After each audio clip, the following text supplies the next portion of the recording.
Сега ще помоля Ангел Георгиев телеграфно, само с акценти, какво става с ERP в облак. Здравейте и от мен. Значи, когато правихме програмата на събитието и стана ясно, че трябва да говоря за така модерното ERP в облака, Божидар, с който вече се запознахте, писа ми един SMS, че иска да участва в презентацията, не го отразих. След това ми писа още един мейл, малко по-императивен, че иска да участва в презентацията, пак не го отразих, докато с нощи най-накрая се разбрахме, че ще участва и той. Идеята за това нещо е именно той да каже неговата визия, защото наистина доказа ми, че има какво да ви кажа по въпроса и за това какво място има ERP в облака. Няколко пъти на днес темата бе засегната. Мирослав даде един жив пример за това нещо, което ще изкоментираме и след малко. Така че идеята да обсъдим всъщност какво има в облака, как това нещо се случва и какви са вашите ползи за бизнеса, оптимизация на разходите и всичко съпътстващо облачните услуги. Сега сигурно аз трябва да говоря. Сега трябва да си ти. Добре, най-напред да ви благодаря за това, че останахте до края. Това е последната презентация, така че бързичко ще минем. Колко от вас са чували за ERP в облака? Има тук там. Да, тук там има. Значи, по принцип, това е нещо, което се счита, че е като оксиморон. В облака може да имаме снимки, може да имаме музика, може да имаме почта в облака, обаче ERP в облака някак се звучеше като нещо невероятно. Това вече се промени и вече е факт. Чухте от Мирослав от Дамвент, това, което той описа, на практика се характеризира от специалистите като частен облак. С други думи, ние наемаме пространство, наемаме едни сървъри някъде, които не знаем къде живеят, къде стоят, и купуваме софтуер, който го инсталираме на тези сървъри, и това се нарича частен облак. Другата проява на облака и това, което всъщност за компаниите, които няма да получат финансиране, е добра алтернатива, е публичния облак. Публичен облак се разбира услугата ползване на ERP система под наем и също така тази ERP система е инсталирана някъде, ние не знаем къде, физически стои, живее може би в България, може би някъде другаде, и ние ползваме достъпа до тази ERP система така, както бихме я ползвали, ако е инсталирана при нас вътрешно. Така че това е това, което представлява облака. Тоест, то не е чак толкова облачно. Нещата са сравнително ясни в момента, в който свикнем с идеята, че можем да ползваме даден софтуер и той да не е физически, да се намира физически в мястото, където работим. Всъщност, освен Дамвент, които ползват частен облак, имаме и клиент в момента, който внедрява при това голяма ERP система, става въпрос за Axapta, изцяло в облака, т.е. ползва лицензите под наем, плаща месечен наем за това нещо и съответно използва системата отдалечено. С това помогнах ли на твоята презентация? Изказа твоята визия по въпроса с най-прости думи, нещото, което седи в облака и което вече може да седи е именно една такава ERP система. Вертикални решения към тази ERP система, както и Мирослав го спомена много ясно, той не иска да се занимава с хардуер, той не иска да се занимава с допълнителен софтуер, затова това нещо е изнесено, както в неговия случай, на 400 км въобще от неговото предприятие, и това не е обвързано с него по абсолютно никакъв начин, освен едни абонаментни такси, които плаща за хардуера, за софтуера. В конкретния негов случай той си закупи изцяло ERP системата. Това, което вече се предлага на пазара, е именно ERP система под наем, т.е. месечни такси, които плащате за потребителите, които ползвате. И тук говорим за едно ниво, което може да контролирате всеки месец. Тоест, стартираме с 10 потребители, които ни трябва да преценяваме, че един може да се оптимизира, спираме да плащаме таксата за 10-тия, ползваме 9.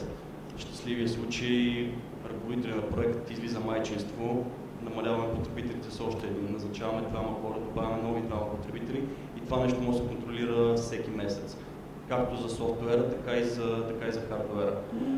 Което по абсолютно релативен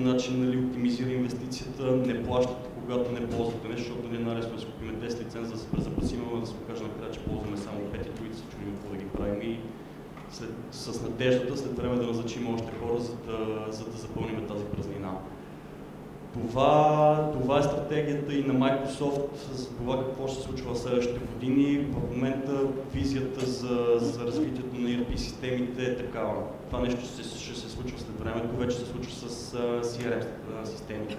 Microsoft Dynamics CRM не отдавна 3-4 години. От една година.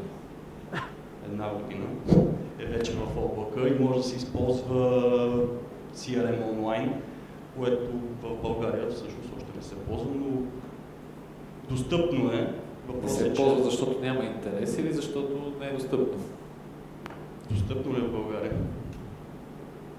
Също както ако върнем Office 365 също е много модерно нещо, което в момента го има, което отново не е достъпно в България. Въпросът е, че ERP системите вече са достъпни в България и могат да се ползват в клауда. Така че новите версии, които ще излизат на системата, ще са ориентирани все повече към клауда, както и Windows 8, който тази година може би ще излезе. Така и новите версии на ERP системите ще бъдат отново в клауда. Лека по лека нещата ще се изместват натам и това, което познаваме днес като софтуерна и хардуерна инфраструктура и нашия IT отдел, който го има, постепенно ще започват да отива малко по-нагоре. Като говорим за сигурност, къде са най-сигурни данните? Нали? Всеки менеджер винаги казва, искам да имам достъп до моите данни от всякъде, по всяко време, да се всичко на едно място. Въпросът е, че първо, стратегията за сигурност имате ли или ако нямате, искате ли да я имате. Второто, което е сигурността на данните, които ако са във вашата компания, ако не сте в облака, колко добре вие сте ги защитили.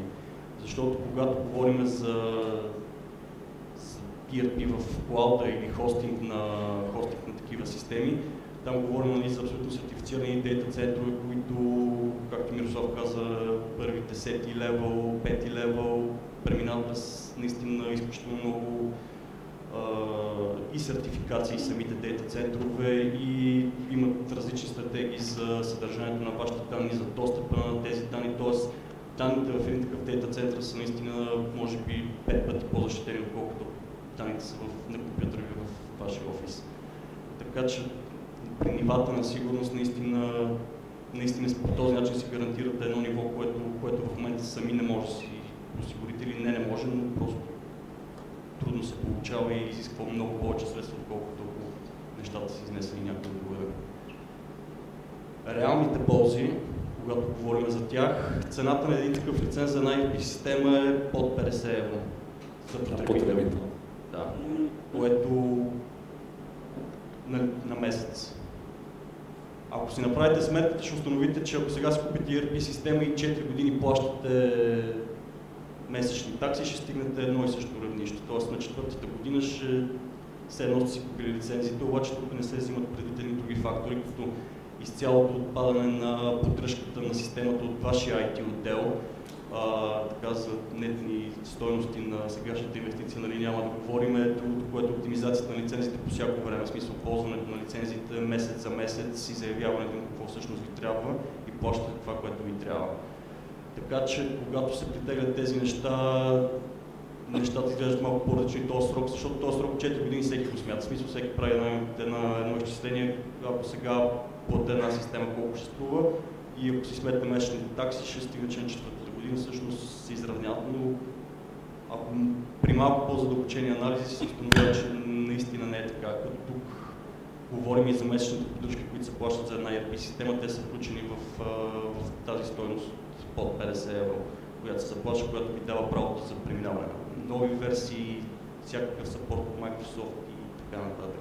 Включително в тази цена са включени и лицензите за база данни и за използване на другите технологии на Microsoft, като Windows, сервери и други продукти, които са необходими, като софтуер за отдалечен достъп и така нататък. Досадните допълнителни разходи, които са неизменни всъщност.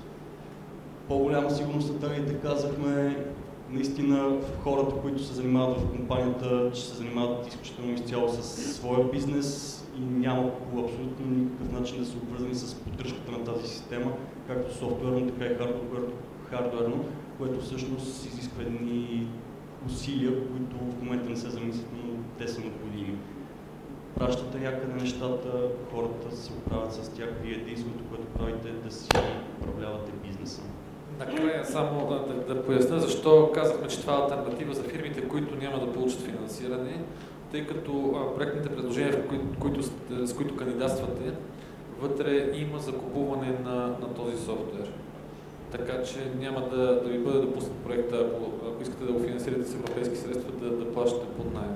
Също така голямата разлика между закупуването на софтуер и използването на софтуер в дълготрайни активи, но пък нямат забрана за използване на разходни услуги. Искам да благодаря на всички наши лектори. Аз мисля, че се бяха подготвили много сериозно за днешната среща. Благодаря на всички вас за търпението и на LLB Dynamics за това, че ме покани да бъда част от това изключително приятно събитие. Благодаря ви на всички.